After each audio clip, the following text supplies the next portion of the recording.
हर इब्तिदा से पहले हर इंतहा के बाद, हर इब्तिदा से पहले हर इंतहा के बाद ज़ाते नबी बुलंद है, ज़ाते खुदा के बाद दुनिया में किस कदर काबिल एहतिराम है लोग, दुनिया में किस कदर काबिल एहतिराम है लोग, हम सभी को मानते हैं मगर मोहम्मद मुस्तफ़ा के बाद।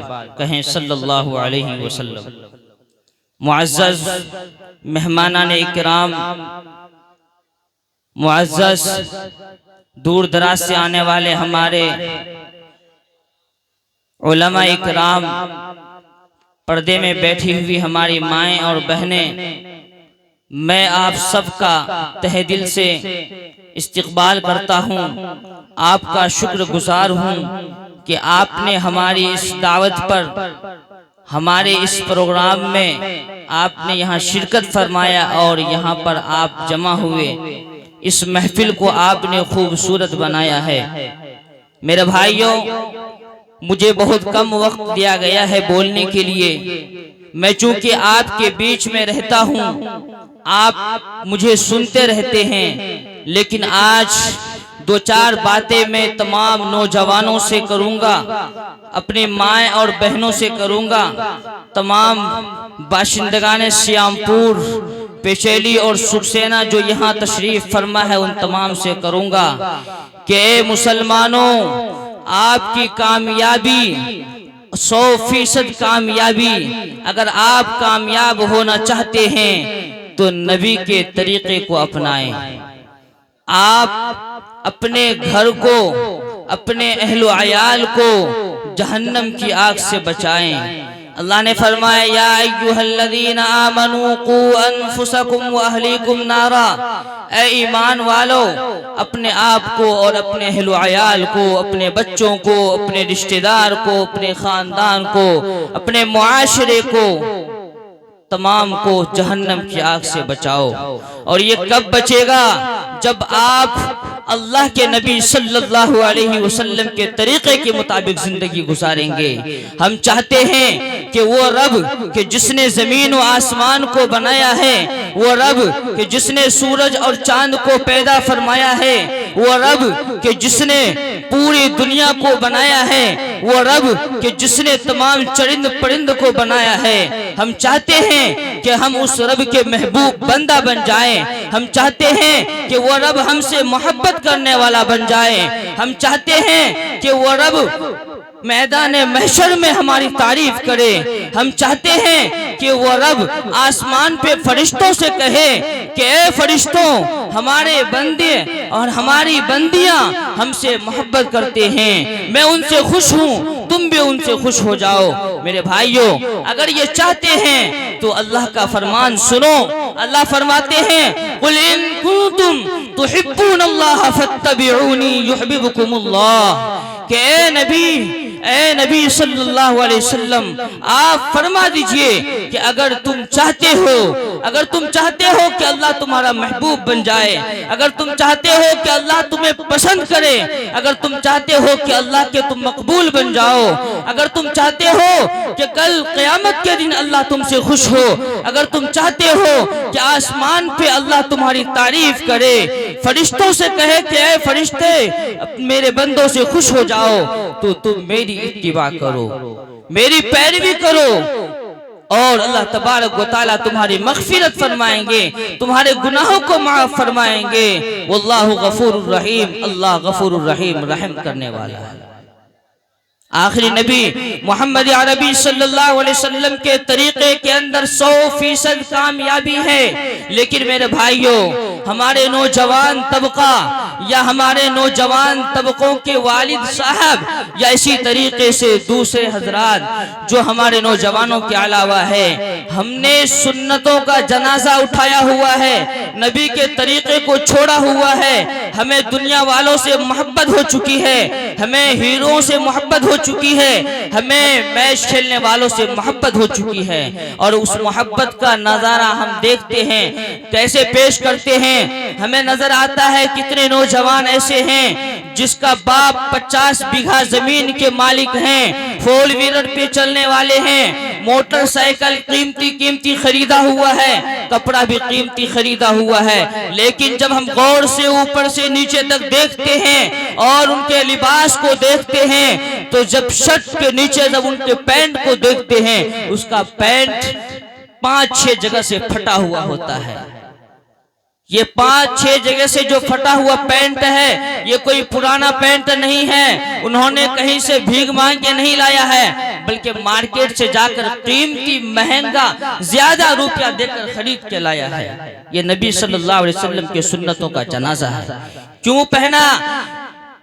पैंट फटे हुए क्यों पहना है? इसलिए कि दुनिया वालों से मोहब्बत है, नबी से मोहब्बत नहीं है। अगर नबी से मोहब्बत होती तो पैंट फटा हुआ नहीं पहनता, बेहतरीन लिबास पहनता, सुन्नतों वाला लिबास पहनता, अल्लाह के नबी सल्लल्लाहु अलैहि वसल्लम के तरीके के मुताबिक जिंदगी गुजारता।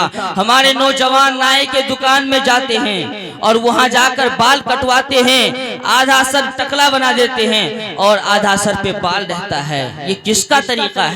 ये तो उस जमाने, पहले जमाने में फकीर जो आदमी कहीं फंस जाता था, कहीं चोरी करता था, ऐसे शख्स के बाल को आधा टकला करके घोड़े पे बिठाकर, गधों पे बिठाकर घुमाया जाता था, और उस चीज को आज हमने फैशन बना लिया है और फटे हुए पैंट पहनकर सर को आधा सर के बाल को मुड़वाकर और आधा सर पे बाल रखकर हम बिल्कुल हीरो की तरह चलते हैं, और हमने अपने आप को समझते हैं कि हम ही इस मुल्क के बादशाह हैं, हम ही इस मुल्क के रहने वाले बाशिंदों में से सबसे बेहतरीन बाशिंदा हैं। मेरे भाइयों, नबी करीम सल्लल्लाहु अलैहि वसल्लम के तरीके के मुताबिक अगर हम जिंदगी नहीं गुजारेंगे तो कल मैदान महशर में जब अल्लाह के नबी सल्लल्लाहु अलैहि वसल्लम हमारे रूबरू होंगे, हमारे सामने होंगे, उस वक्त हम उनको अपना चेहरा और शक्ल कैसे दिखाएंगे? उस वक्त अल्लाह के नबी सल्लल्लाहु अलैहि वसल्लम अपना चेहरा अगर मोड़ लिया, अपने मुंह मोड़ लिया, उस वक्त हमारा क्या हश्र होगा? अगर हम चाहते हैं कि नबी करीम सल्लल्लाहु अलैहि वसल्लम के तरीके के मुताबिक हमारी जिंदगी गुजरे, तो हमें उलमा के पीछे आना होगा, हमें उलमा की कदर करना होगा, उलमा का प्यास जाना होगा, उलमा से समझना होगा, उलमा के पास जाके सीखना होगा, इल्म को सीखना होगा, कुरान का इल्म सीखना होगा। जब हम कुरान को सीखेंगे तो हमें नबी की सीरत मालूम होगी, जब हम कुरान को सीखेंगे हमें निकाह के मसाइल मालूम होंगे, जब हम कुरान को सीखेंगे हमें तलाक के मसाइल मालूम होंगे, जब हम कुरान को सीखेंगे मुआशरे का रहन सहन मालूम होगा। लेकिन अगर हम कुरान के ऊपर ध्यान नहीं दिए, हमने इल्म को छोड़ दिया, नबी के तरीके को छोड़ दिया, तो हमें कुछ मालूम नहीं होगा। फिर वही होगा कि हम जाके कहीं पर शराब पिएंगे और शराब पीकर आके बीवी को कहेंगे 1 2 3, उसके बाद कल किसी मुफ्ती के पास, किसी आलिम के पास जाएंगे कि मैंने जानबूझ के तलाक नहीं दिया था, मैं तो नशे में था, मैंने शराब पी रखा था, मैंने नशा कर रखा था, मैंने जानबूझ के नहीं किया है। मुफ्ती साहब किसी तरीके से हमारा मिलवा दीजिए, मुझे बीवी से बहुत ज्यादा मोहब्बत है। मैं उन नौजवानों से चाहता हूँ कि जो नौजवान बीवी को तलाक देकर उसके बाद उलमा इकराम से राब्ता करके कहते हैं कि बीवी से मोहब्बत थी। अरे मेरे भाइयों, अगर आपको बीवी से मोहब्बत थी तो आपने नशा क्यों किया था? क्या आपको मालूम नहीं था नशा करने के बाद दिमाग जगह पे नहीं रहता है, नशा करने के बाद दिमाग खराब होता है, नशा करने के बाद आदमी को नजर नहीं आता है कि मेरे सामने मेरी बेटी है कि बीवी है। माँ की तमीज मालूम नहीं होती, बेटी की तमीज मालूम नहीं होती, भाई को भाई नहीं पहचानता, वो बाप को बाप नहीं पहचानता। तो उस नशा से हम बचेंगे न क्यों नहीं? जिस नशा से इतने सारे नुकसानात हो, इतनी सारे फसादात हो कि नशे की हालत में आकर हम अब कभी अपने पड़ोसियों की पिटाई कर दें। पड़ोसी ने मजाक में कोई बात कही, हम गुस्से में आ गए, उसने वो भी गुस्से में आया, उसके बाद हमने उसकी पिटाई की। ये मामला होता है। इसलिए हमें चाहिए कि नबी करीम सल्लल्लाहु अलैहि वसल्लम के तरीके के मुताबिक जिंदगी गुजारें। अल्लाह के नबी सल्लल्लाहु अलैहि वसल्लम के तरीके के मुताबिक हम जिंदगी गुजारेंगे तो अल्लाह हमसे खुश होगा। अगर अल्लाह के नबी सल्लल्लाहु अलैहि वसल्लम के तरीके से हट के जिंदगी गुजारेंगे तो अल्लाह हमसे नाराज होगा। मेरे भाइयों, अल्लाह तबारक व तआला ने कुरान करीम को हमें सीखने के लिए दिया है। हमें कुरान करीम हमारे सीखने का उम्र बुढ़ापे तक है। हम सिर्फ अपने छोटे बच्चों को भेज देते हैं मस्जिद में, मकतब में, मदरसों में, वो कुरान सीख के आता है, हम उसको डांटते हैं कि तुम पढ़ते हो फिर भी नमाज पढ़ने क्यों नहीं जाते। हमें शर्म आनी चाहिए, हमारे ऊपर भी नमाज फर्ज है, हमारे ऊपर भी नमाज फर्ज है। हमने भी कुरान करीम के किस्से हम भी सुनते हैं, हदीस के किस्से हम भी सुनते हैं, उमर फारूक के किस्से हम भी सुनते हैं, अबू बकर के किस्से हम भी सुनते हैं, उस्मान गनी के किस्से सुनते हैं, अली मुर्तज़ा के किस्से सुनते हैं। उन तमाम के किस्सों से हमें मालूम चलता है कि नमाज कितना अहम है और नमाज किसको पढ़ना चाहिए, किसके ऊपर फर्ज है। मेरे भाइयों, हम सब के ऊपर नमाज फर्ज है। हमें पांचों वक्त की नमाज पढ़नी चाहिए। अल्लाह के नबी सल्लल्लाहु अलैहि वसल्लम फरमाते हैं कुर्रतु ऐनी फिस्सलाह, नमाज मेरी आंखों की ठंडक है। हमारे मुआशरे की इस्लाह उस वक्त होगी, हमारे मुआशरे में अगर हम अच्छा रहन सहन बनाना चाहते हैं तो तमाम बुराइयों को हमें खत्म करना होगा। हम सबको एक प्लेटफॉर्म पे आकर अपने मस्जिदों को आबाद करना होगा। सिर्फ मस्जिदों को बनाने से कोई फायदा नहीं होगा, मस्जिदों को आबाद करना होगा, मस्जिद में जाके तालीम सुनना होगा, मस्जिद में जाके नमाज पढ़ना होगा, अल्लाह के रसूल की बातों को सुनना होगा। तब जाके अल्लाह तबारक व तआला हमारे रहन सहन को सही करेंगे और हमारे सुकून की जिंदगी अता फरमाएंगे।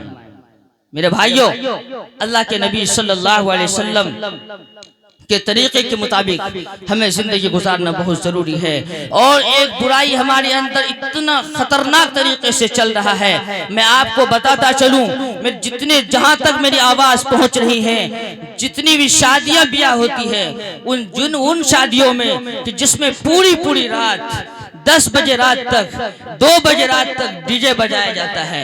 जब उस शादी खाने में जाते हैं और उस लड़का के बाप से कहा जाता है कि आपने ये डीजे क्यों चलवा रखा है, तो कहते हैं हमने नहीं चलाया है, हमारे दामाद वगैरह आया हुआ है वो चलवाया है।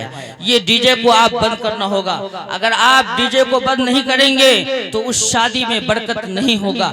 और जिस शादी में बरकत नहीं, आपने निकाह पढ़ा दिए डीजे के साथ, तो उस आने वाली नस्ल में पता नहीं वो बच्चा किस तरीके से जन्म देगा। वो बच्चा पता नहीं यहूदी होगा कि ईसाई होगा कि नसरानी होगा, हमें कुछ मालूम नहीं। इसीलिए हमें तमाम बुराइयों को ख़त्म करना होगा। ये मुख्तसर सी बातें मैंने आपके सामने पेश की है। अल्लाह तबारक व तआला हमें कहने सुनने से ज़्यादा अमल करने की तौफीक अता फरमाए। व आखिरु दावाना अनिल हम्दुलिल्लाहि रब्बिल आलमीन। हजरात, अभी आप जनाब हजरत मौलाना मुफ्ती मरकूब रहमान साहब श्यामपुर को समाअत कर रहे थे।